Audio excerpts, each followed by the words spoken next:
Baby blue tongue season is here, and we are going to show you the top 3 babies and pairs from this season. Starting off with the red Swedish. This is one of the lines that we've been working with for a couple years now.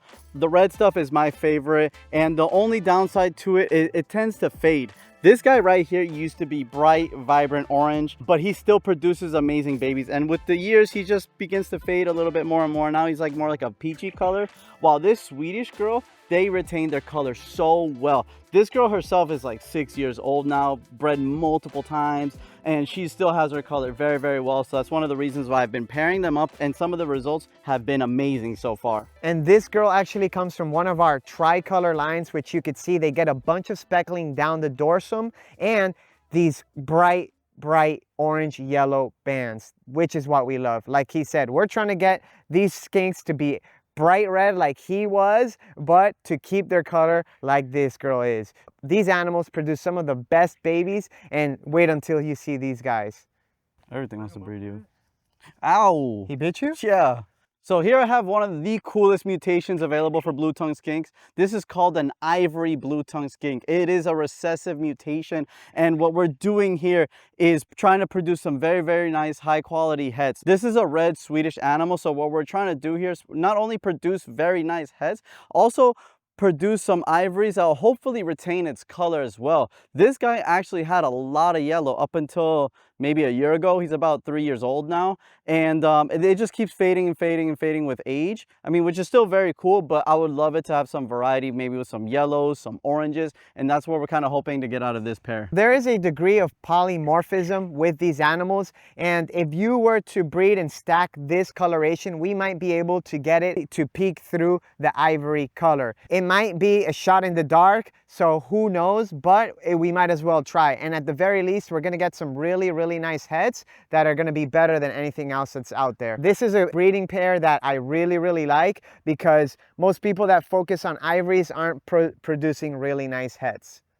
So this is actually one of my favorite productions of all time. This is Amber Jr. Amber is one of my favorite animals I have in the collection, and this is his baby. He's actually in deep shed right now, but he is just a glowing orange coloration and a perfect example of what the Swedish line is. And over here is a Homer line Sunrise female. Homer was my first blue tongue skink and one of my favorite of all time. I put these guys together to make some of the best yellows in the game. The yellows hold their coloration very well, and like the same thing because of the Swedish line. The Swedish is my favorite. I'm mixing that with all the lines we're working with. And just so you guys know, when we say Swedish or sunrise or sunset or all these terms, these are line bred terms, so it's not a different morph, it's just basically a line bred. A certain breeder decided to call their line of yellow northern blue tongue skinks, you know, sunrise or Swedish, and that's why we call them that. But they are absolutely incredible, and they hold their color well. Now obviously this guy's in shed, but we'll pop up some pictures here so you can see what he looks like when he is out of shed. So these are some babies from our outdoor group number 4. This is one of the projects I've actually been working on for a while. This is the red to Swedish animals, and the reason I've been doing that is like a lot of these reds that we've produced over the years and also purchased, they don't retain their color very well. Kind of like the male that I showed you, or the dad to this one that I showed you earlier. They pale out. Even though they start very nice orange and red, they do pale out with some time. And the Swedish line, they retain their color the best out of any of the line bred morphs that I've worked with. So I've been mixing their lines, so hopefully getting some really nice red orangish animals that retain their color for many years. So these are some of the awesome babies that we have from that group. And another neat thing is this Speckling. And this is some speckling we've actually been working with for a while as well. It increases as it gets older, and I think it just adds some very nice contrast. Yeah, so as you can see with these babies, that speckling actually came from our line that we started to call tricolor. And this is like an extreme example of what that animal looks like when they grow up.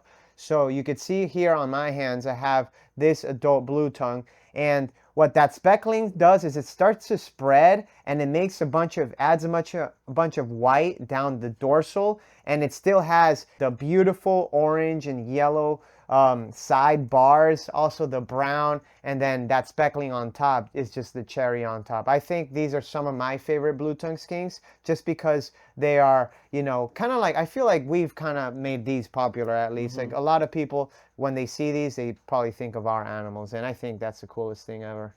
So this is from one of our most popular stuff. It's the ivories. This is from our ivory male outside, group number 16, and to a Swedish female. So these are 100% heads, meaning that they don't show the ivory gene, but they do carry it. So when we breed this to a visual or another head, we're gonna produce some ivory babies. And the whole idea of these babies in this group was to produce nicer quality heads, and ultimately maybe see if we could produce nicer ivories that maybe keep some of that orange color. If we use, you know, the Swedish line or even some of our red line or some of our other stuff in the future, we could maybe see some of that coloration come through into the visual ivories, and it's gonna make some really nice high white animals, obviously, but that will have some of those colors peeking through. That's the idea at least, and that's what we're hoping for. Even if that doesn't work, at least we're making really, really nice heads. Or funny story with this little one, when we're out there, I call them the pits.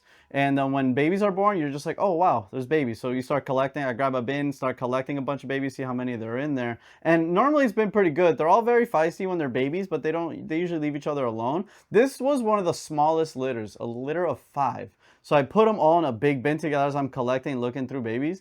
I turn around, one of those babies has this baby by the tail and starts death rolling it. And there you see he lost probably like a quarter of his tail. He's done great, there's no issues, but goofy animals, man. And that's why this one's so feisty now. Yum. Look at that, so sweet. Not even biting me. So this is from our outdoor group number 6 that we showed you earlier. This is an Amber Junior baby. Amber Junior is one of my favorite Swedish line animals. And this is a Swedish to a very, very nice dark sunrise.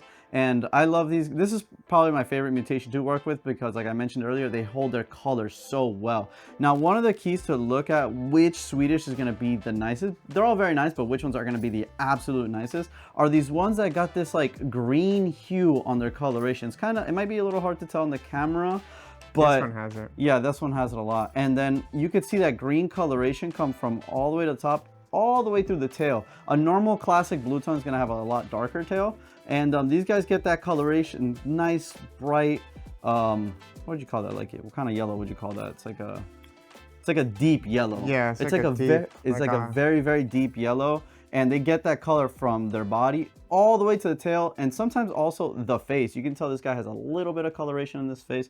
This is why I love this line so much, and they hold the color for years and years and years. I have some animals that are 7, 8 years old Swedish, and they look exactly the same when they were a year, 2 years old. Yeah, and that's why it's super important to get animals from high quality lines if you're looking at baby blue tongue skinks, because a lot of times if you're not really experienced with these animals, they might all look pretty similar, especially as babies, and you might not understand why some are $200 and then some are $400. So it really makes a difference in the coloration, especially like Manny was saying, over the long term. An animal like this may not look too different than a classic to your untrained eye, but then when you see them as adults, especially when you see them as adults in 3, 4, 5, 6 years, it makes a huge difference. So absolutely crazy looking animals at this age. I didn't want to bite. Well trained. All right, you guys, check these out. These are what those babies will eventually look like. These come from the same pair, but you could see the color progression on these het ivories.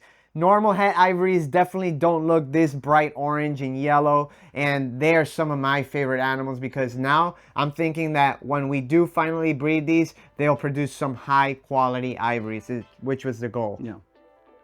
If you want, I could bring out a classic. Wait, say something, say something. Wait. That was a good idea. So you could see like the difference. This is a nice one ivory too. That's a, yeah, that's a. What the?